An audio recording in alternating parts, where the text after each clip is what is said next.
also something that you're, I don't know, I guess like in support of or favor?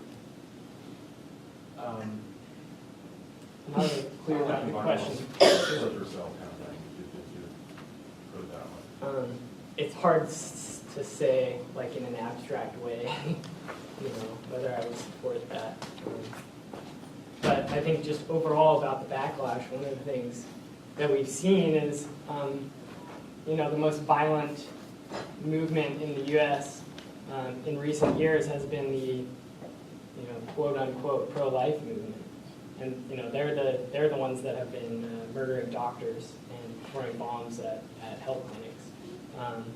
And what we've actually seen is that those activists have, on average, received substantially lower prison sentences than earth liberation activists, animal liberation activists, who are committing actions that are, targeted and very clearly meant to be nonviolent, in that they don't hurt any humans or non-humans. And I think that it is really important to think about that backlash, but it's also important to remember that this culture is the center of the global empire that's supported by fossil fuels, that's supported by the extractive industries. And we are receiving the peripheral benefits of that system. And of course, the primary beneficiaries are, the rich, those in power, Tony Hayward and all his friends. But I think, of course, as Dylan said, these are people's jobs that we're talking about. There is going to be a backlash. And I think it's very important that we have movements and groups and organizations that are promoting an alternative way of life, a better way of life, that are talking about permaculture, they're talking about food forests, they're talking about relocalizing our way of life. I would just like to say also, that is one of the major roles of an above-ground movement, is to create, you labeled yourself some different aspects, the social, the media, all those things are going to have to be there to sort of confront that backlash and soften it as much as possible. And that's, of course, something we don't see, and that's why actions that are taken by groups like the Earth Liberation Front are seen as, radicals, these radical anarchists just blowing shit up. Right. We need to build these things to counteract that for strategical actions.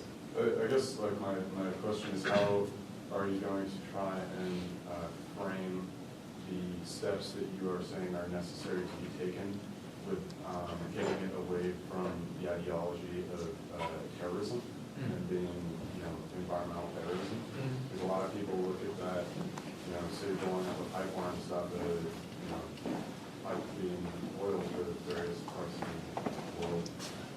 Blowing that up is considered an act of terrorism. That's legally what it is considered, and that is what the majority of people look at. So how are you going to try and frame that action, which is possibly something that might happen in a way that could be slowing down that process or eliminate it altogether and separate it from being a terrorist act? Would you just try and relabel it, or is that like? Oh yeah, the United States is a terrorist state, and we have all the, you saw the tip of the iceberg of the analysis that's out there to show you how the United States is a terrorist state by definition, in all of its activities, over the course of the past, in all of its existence. It's committed genocide, it continues to commit genocide the world over, it commits ecocide, and we can go down the list. All we can do is label that and just put that out there. The U.S. is a terrorist state, and then justify our own actions. And that's all we can do. We can only make that as good as we possibly can, and it'll be up to the people to decide for themselves what they think is actually terrorism. And we have to do a good job. Can we have a woman ask? Anybody wants to? So what, I hear there's a whole bunch of actions planned before Earth Day, which I know you guys hate. Would you steer people towards some sort of information source as far as that goes? I know one thing that's going on is Rising Tide, which is a North American coalition focused on climate change. They're having a day of civil disobedience actions against refineries, banks, other institutions that are facilitating, this destruction. And you can go to their website, Rising Tide North America, and find out about that. We're also going to be having a presentation on campus on Earth Day, and another presentation the day after Earth Day at Seattle Central Community College down south.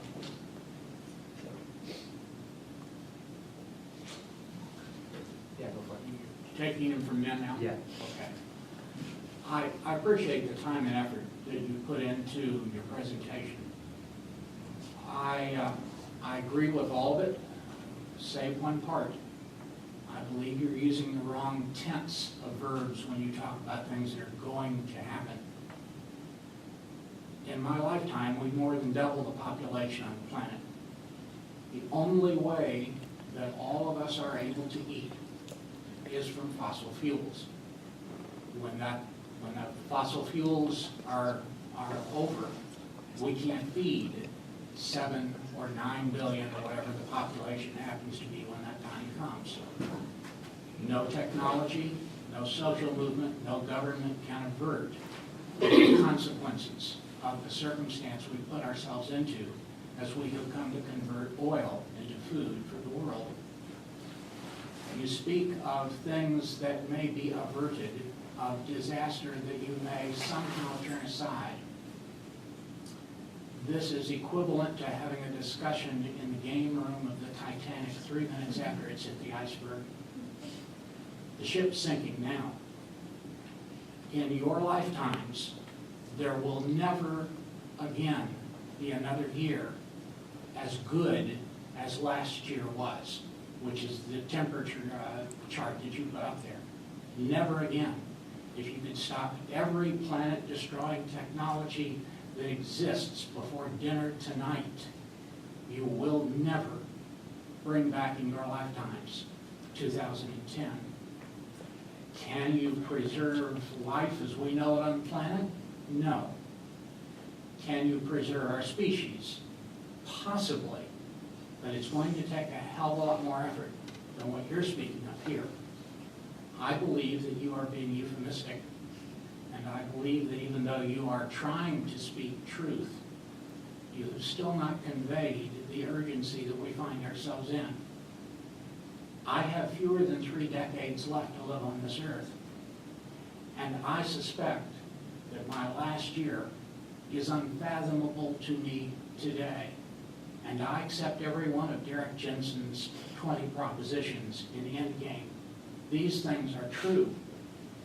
We have not yet come to realize it, just as those who were passengers in the Titanic had not yet come to realize the circumstances they were in when they were awakened in the middle of the night.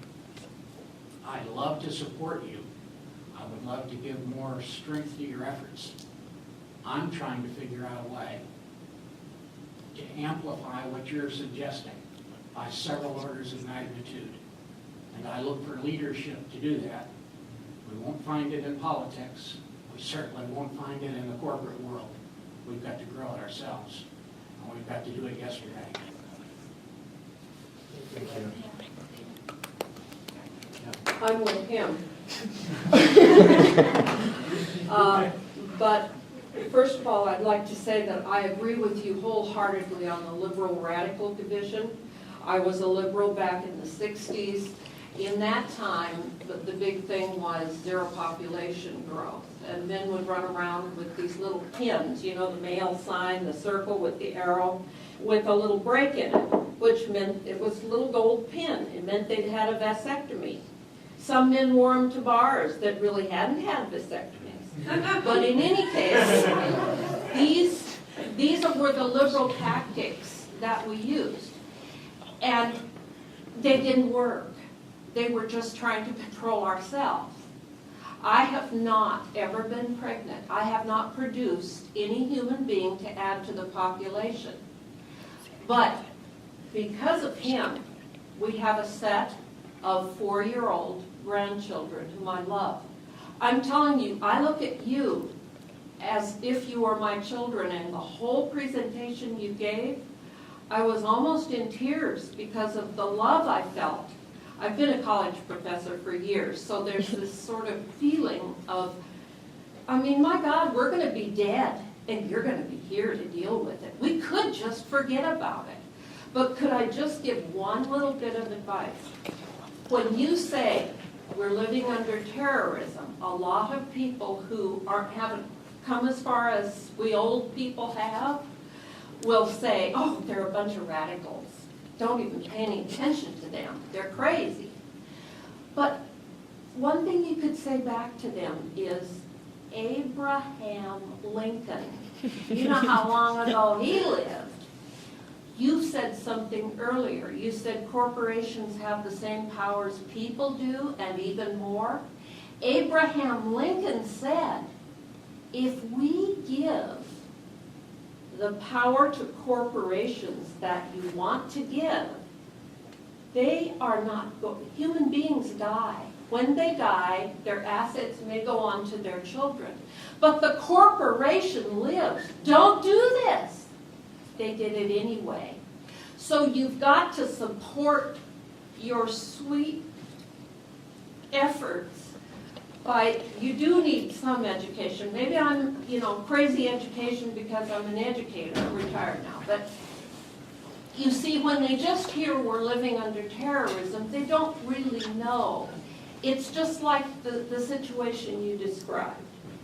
It seems like you run into a dead end everywhere you go. That's it. Thanks for that. I wish you all the luck in the world because you're going to need it. Thanks. We all are. So the thing that I struggle with, and I don't have an answer, and maybe nobody has an answer for this one, but the thing that I struggle with is, okay, yes, everything you're saying is true. We need to get rid of this lawful cumulative tendency, but as has been pointed out, our population is surviving because of it. We've already sort of set ourselves up for this suicide. How do we shift down, several shifts down, in an ethical and moral way that addresses this power dynamic, so it's not, the little people starving to death, and our nation and the big corporations surviving this suicide? I think there are a few different answers to that. I think one part is that people in third world nations, many of them will be better off the day that the industrial economy collapses. I think largely it's people in industrialized nations who are dependent upon industrialism for their way of life. And many people, even if they're not directly continuing in the traditions, they still hold on to the traditions of how to live off their land. I think another part of the story is a really inspiring story that comes from Iran. And in the 90s in Iran, they had